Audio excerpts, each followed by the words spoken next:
Hello and welcome to another edition of Mobile Monday, the video podcast from GodIsAGeek.com, where we take 4 mobile games and let you know whether they're worth spending your hard-earned money on. I am God Is a Geek's deputy editor Martin Baker, and I'm going to show you 4 new games this week. The first game that we're going to have a look at this week on Mobile Monday is called Astro Shark, and it is a strange, very strange little game, which tasks you with finding the goal in each of the levels by orbiting the planets and basically slingshotting yourself towards the goal. So I've already played this a little bit, so we'll go into the second level and see what's what. So the whole point is, you can see the where you need to go in the top right hand corner, right to the top center. You have to try not to smash into the planets, otherwise, and try not to smash into the rockets that are finding their way towards you. So you rotate around the planets and tap on them to move around them. Let go and hope that you're slingshotting towards where you need to go. It is not an easy game, especially when rockets are chasing you. But once you've gotten the hang of it, it's not too bad. There are ways to destroy the rockets as well. There's some mines sometimes around the some of the planets. So if you direct the rockets into the mines, you can sometimes destroy them. It's not easy though. There we go. Found the goal.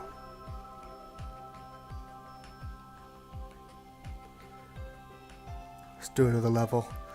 But yeah, that's the basic gameplay elements. Is that you just find where you need to go, find the goal, which is around one of the edges of the screen. You can see the little waypoint kind of thing, and then you use the planets that's between you and that to slingshot yourself towards it. It can be quite a difficult game to play, especially when you if you've got a smaller iOS screen and you're trying to see where you're supposed to be going while tapping the screen. It can be quite difficult at times, especially when you've got rockets chasing you. Let's try and slingshot his way. So you can try and use the planets as well to destroy some of the rockets if you're skillful enough. That also can be quite difficult. Also, trying to find planets can sometimes be rather difficult, because if you're just floating through the vastness of space and there's no planets in between you and where you need to be, then you're going to find it difficult to slingshot yourself around essentially nothing.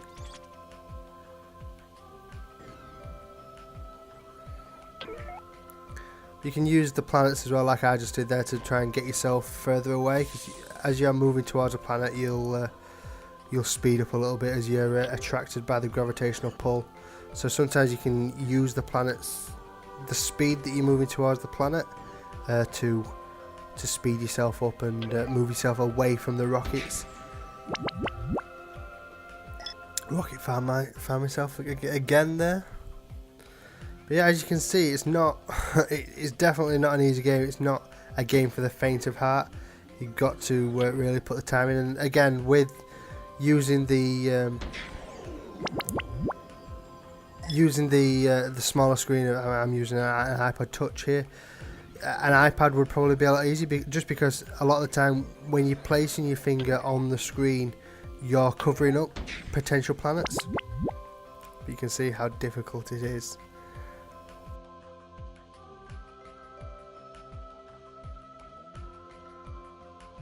And that is Astro Shark. The second game that we're going to have a look at this week on Mobile Monday is Rolling Hero. And it's a puzzle game, like a physics-based puzzle game, where you have to essentially roll around the map, collecting flowers, collecting keys in order to escape the level. The whole point is similar to Super Meat Boy's. Girlfriend's been captured, need to save her. need to roll around the world and collect things in order to save her. So as you can see, I've played a few of these levels, but in order to show what the game's about, we'll replay some of the earlier levels. So yeah, the whole point is to roll along the environment in order to get to the portal, and to do so you touch the left and right hand side of the screen. So touching the right hand side rotates the earth one way, tapping the left hand side of the screen rotates it the opposite way, and the whole point is to, like I said, get to the portal at the end while collecting all of the flowers.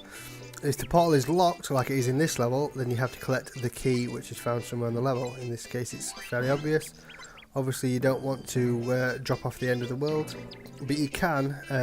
Gravity does take effect, so if you fell off, as long as you rotate the earth in such a way to catch yourself, there is a chance that falling off at the end of the world isn't the end of the world.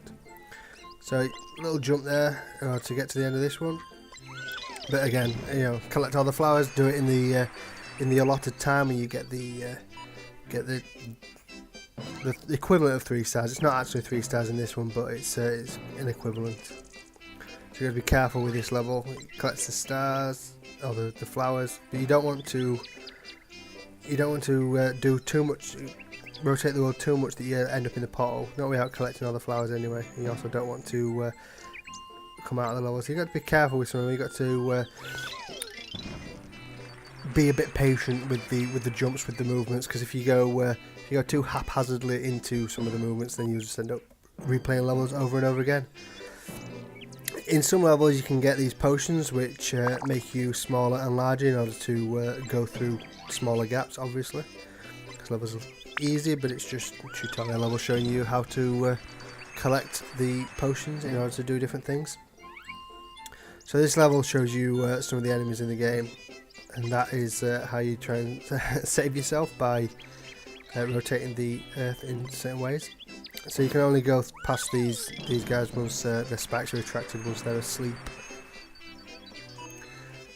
But the rest of the game is like that, really. You just go around each of the games, rotating the world, not falling off of the edge like that. Oh, save myself. Ooh, I'm going through the portal. And that is Rolling Hero.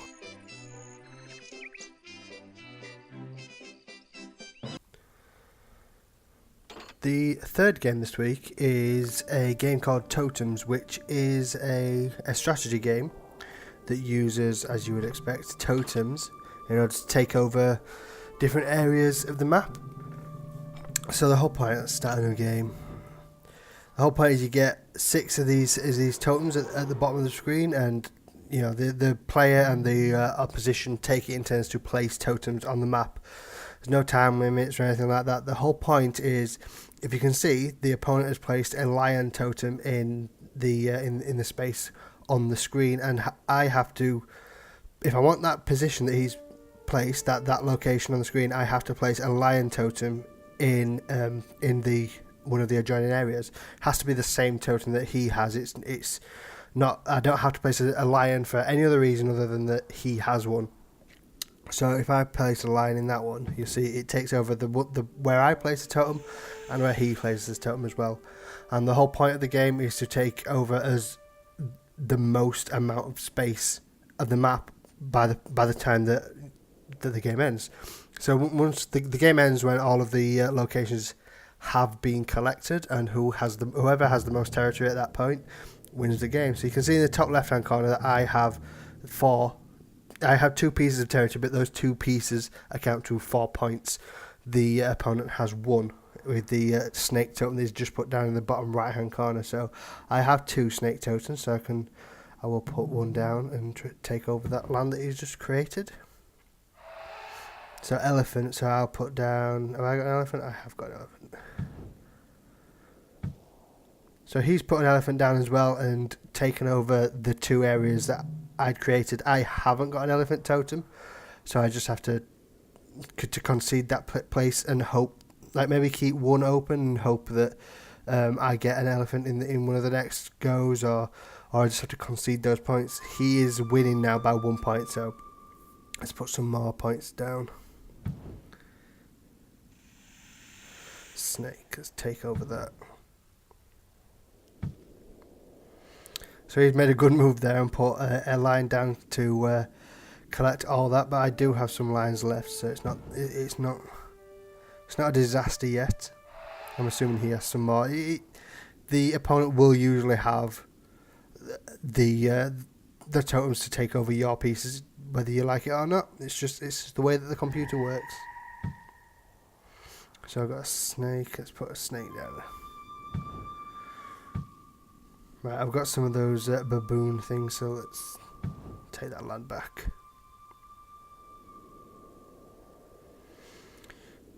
So it looks like I've got a decent... He changed his totems, which conceded his move. So it's my go again. But I'm doing quite well. I've got most of the territory. I've got 54 points to his 10. So it's not too bad. Let's put some more totems down. Take over some more land. So he's put a elephant down in that. I can't take that back now because all of the land around it has been taken. So that's his. There's nothing I can do about that now. But it doesn't really matter anyway. So he's got one more point to my 65 in total. Yeah, good move there.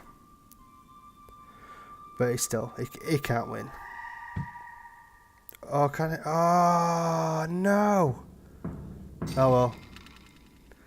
So you can see how, even though I thought that I was going to win in that, he had a totem left right until the very end and managed to take all of it back.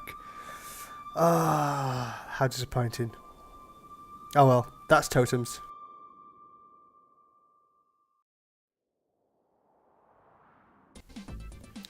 The fourth and final game on this week's Mobile Monday is Lego Hero Factory's Brain Attack.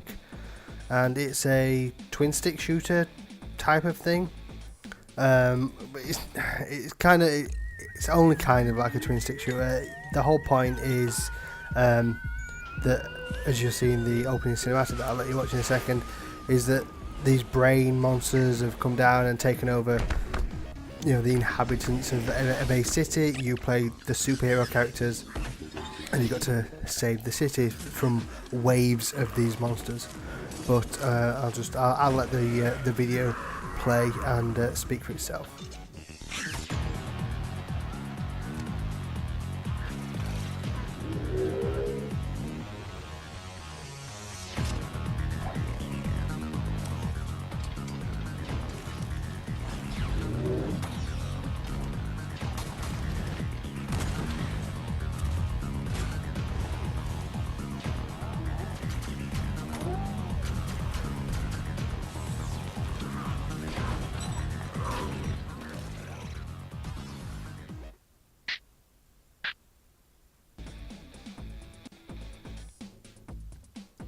But yeah, let's press play and go into one of the waves, get rid of the advert.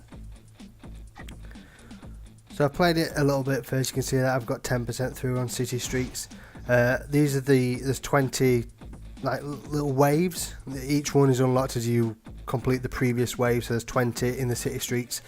I've already done the first two, so we'll go into the third one where we'll take the health boost. Take it now, get into the game. So on the bottom left of the screen, when we get into the game, you'll see that there's one analog stick, on-screen analog stick, in order to move around on the screen.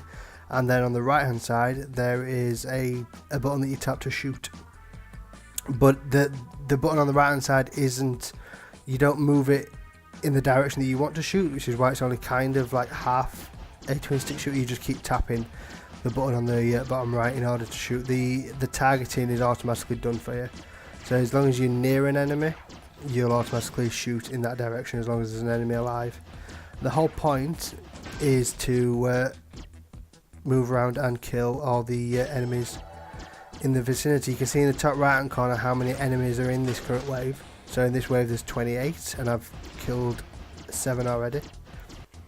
And then basically the whole point is to move around with the partner that you've got, the other guy, the red guy that's with me, and kill all the enemies in the vicinity. As you kill them, more will come.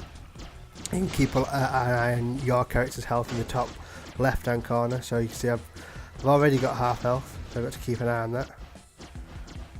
but the whole point is to clear the streets of enemies. So I've nearly finished this wave now. So there's a couple more enemies left, which is good because I'm quickly running out of health. Obviously the waves get harder as you progress through the game, and that's the wave complete. And that's Brain Attack. So that's Mobile Monday for this week.